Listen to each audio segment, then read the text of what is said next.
लेकिन एक बड़ी खबर यह कि चुनाव आयुक्तों की नियुक्ति प्रक्रिया के नए कानून के खिलाफ सुप्रीम कोर्ट में याचिका दाखिल कर दी गई है और आज इस पर सुनवाई होगी। चुनाव से जुड़े तथ्यों का विश्लेषण करने वाली संस्था एडीआर ने यह याचिका दाखिल की है, जिस पर सुप्रीम कोर्ट में सुनवाई होने वाली है। चुनाव आयुक्तों की जो नियुक्ति की प्रक्रिया है, इसे ही चुनौती दी गई है।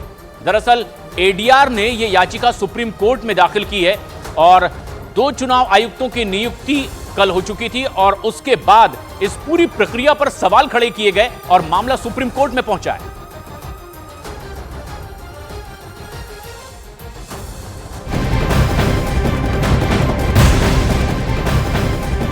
सुप्रीम कोर्ट की सख्ती के बाद अब एसबीआई से मिले डेटा के आधार पर चुनाव आयोग ने चुनावी बॉन्ड से जुड़े आंकड़े सार्वजनिक कर दिए। चुनाव आयोग ने अपनी वेबसाइट पर 2 भागों में डेटा को जारी किया। पहले भाग में चुनाव आयोग ने जो डेटा जारी किया है, उसमें चुनावी बॉन्ड खरीदने वालों के नाम के साथ साथ रकम का भी जिक्र किया गया है, जो कि 337 पन्नों का है। जबकि दूसरे भाग में राजनीतिक दलों की सूची भी है, जिसमें किस पार्टी को कितने पैसे मिले चुनावी बॉन्ड के जरिए, इसका जिक्र किया गया है। यह हिस्सा 426 पन्नों का है और विस्तार से इसकी जानकारी दी गई है, जिसकी लगातार मांग की जा रही थी। सुप्रीम कोर्ट के आदेश के बाद आखिरकार ये सारी चीजें अब सार्वजनिक हो चुकी हैं और अब जिस तरीके से मामला सुप्रीम कोर्ट पहुंचा था, वेबसाइट पर अब यह अपलोड कर दिया गया, लेकिन 2 भागों में अपलोड किया गया है। चुनावी बॉन्ड किसने खरीदा, किस पार्टी को यह बॉन्ड मिले, कितना पैसा उनके खातों में गया।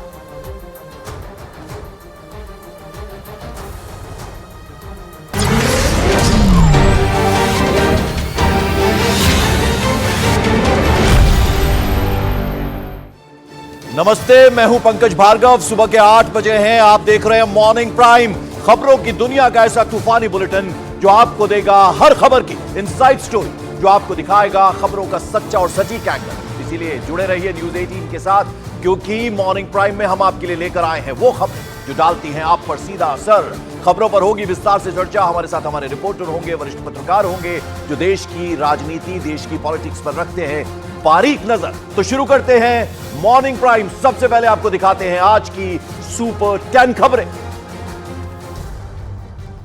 सुपर 10 में 10वीं खबर, पूर्व कैबिनेट मंत्री गायत्री प्रजापति के ठिकानों पर एनफोर्समेंट डायरेक्टोरेट की रेड। प्रवर्तन निदेशालय ने गायत्री प्रजापति के छोटे बेटे अनुराग प्रजापति को हिरासत में लिया। 12 घंटे तक चली छापेमारी। सुपर 10 में 9वीं खबर, राजस्थान के सूरतगढ़ से पकड़ा गया पाकिस्तानी खुफिया एजेंसी का जासूस अंगद राज। आर्मी एरिया के बाहर चलाता था कैंटीन। हनी ट्रैप में फंसे अंगद राज पर भारतीय सेना से जुड़ा सीक्रेट डेटा लीक करने का आरोप।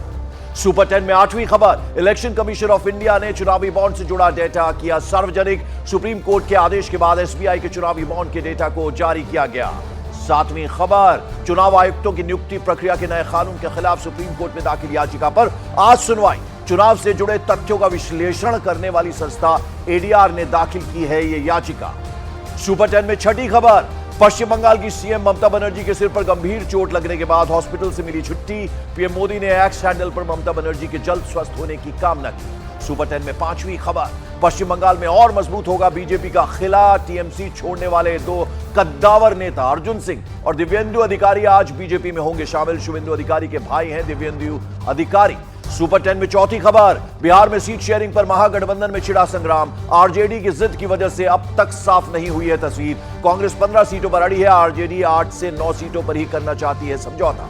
सुपर 10 में तीसरी खबर, देश भर में पेट्रोल डीजल के दामों में 2 रुपए की कमी। राजस्थान सरकार ने पेट्रोल डीजल पर 2% वैट कम किया।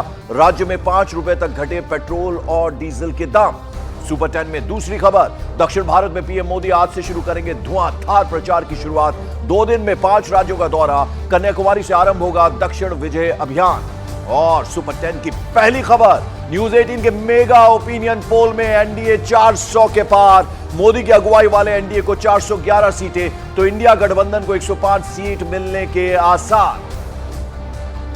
और मॉर्निंग प्राइम में सबसे बड़ी खबर उस न्यूज 18 के मेगा ओपिनियन पोल से जुड़ी हुई है, जिसे लोकसभा चुनावों से ठीक पहले किया गया है। इस सर्वे की कहानी बताती है कि देश का मूड एक बार फिर मोदी के साथ है, यानी 2024 में नरेंद्र मोदी जीत की हैट्रिक लगा सकते हैं। न्यूज 18 के इस मेगा ओपिनियन पोल में 518 लोकसभा सीटों पर सर्वे किया गया और सर्वे के आधार पर जो ट्रेंड सामने आए हैं उनके आधार पर कयास लगाए जा सकते हैं कि अगर आज चुनाव कराए जाए तो बीजेपी समेत पूरे एनडीए का आंकड़ा 400 के पार चला जाएगा। ओपिनियन पोल में यह आंकड़ा 411 तक पहुंच गया है, लेकिन इंडिया गठबंधन के लिए तस्वीर कुछ ज्यादा अच्छी दिख नहीं रही है, क्योंकि इंडिया गठबंधन को ओपिनियन पोल में 105 सीटें ही मिल सकती है। तो ये कुल मिलाकर लेखा जोखा है। इस ओपिनियन पोल में एनडीए आगे बढ़ता हुआ नजर आ रहा है, कहीं आगे बढ़ता हुआ नजर आ रहा है, 400 के पार नजर आ रहा है। और न्यूज 18 के इस मेगा ओपिनियन पोल ने बीजेपी को एक बार फिर से खुश होने का मौका दिया है, लेकिन विपक्षी खेमा बटा हुआ नजर आ रहा है। सुनिए क्या कहना है बीजेपी का, क्या कहना है एआईएमएम और कांग्रेस का। कि मैं समझता हूं कि कांग्रेस का डूबता हुआ जहाज है। कांग्रेस भी इस बात को जानती है कि आज देश के प्रधानमंत्री जिस हिसाब से पूरे देश में नहीं पूरे विश्व के अंदर में जो एक नाम कमाया है और इस देश का नाम सम्मान बढ़ाया है, मैं समझता हूँ इससे बड़ी बात हो नहीं सकती। देखिए, मैं समझता हूँ बड़े नेताओं को पता है बेइज्जती कराने से तो घर में इज्जत बचा जाए तो ठीक है, और वो कहीं ना कहीं उन्होंने मामला ऊपर कर लिया होगा अपने शीर्ष नेतृत्व से कि हमें रहने दो, हमें चुनाव मत लड़ाओ, नहीं तो और पार्टी की बुरी बेइज्जती हो जाएगी। इसके लिए माननीय राहुल गांधी जी को और माननीय अखिलेश यादव जी को, एनडीए को धन्यवाद देना चाहिए कि आज इन्हीं दो नेताओं की वजह से एनडीए उत्तर प्रदेश में 77 सीटें हासिल कर रही है, क्योंकि इनकी नाकामी ने एनडीए को 77 सीटों की बढ़त ओपिनियन पोल में दिलाई है। और मैं ये जानता हूँ, ये दावे के साथ कहता हूँ, इनकी नाकाबिलियत और इनकी नाकामी उत्तर प्रदेश के अंदर भारतीय जनता पार्टी को 80 में से 80 दिलाएगी। किसी भी हालत में इंडिया को, यानी कि हमारे महाविकास गठबंधन को विद्यमान बीजेपी लेड एनडीए से ज्यादा सीटें मिलने में कोई दो राय नहीं है, कोई मतलब कोई शंका ही नहीं है। वो नेता जरूर गए हैं, लेकिन किस कारण से गए वो सब महाराष्ट्र की जनता जानती है।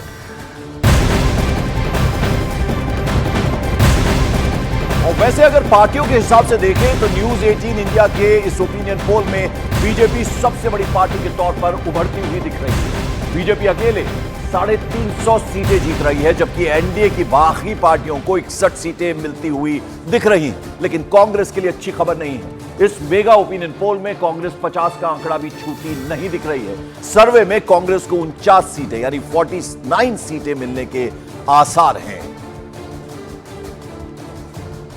और लोकसभा चुनावों को लेकर बीजेपी ब्रांड मोदी पर पूरा भरोसा कर रही है और न्यूज 18 इंडिया के मेगा ओपिनियन पोल के आंकड़ों को सच कर दिखाने का दावा कर रही है, लेकिन समाजवादी पार्टी का भी अपना दावा है।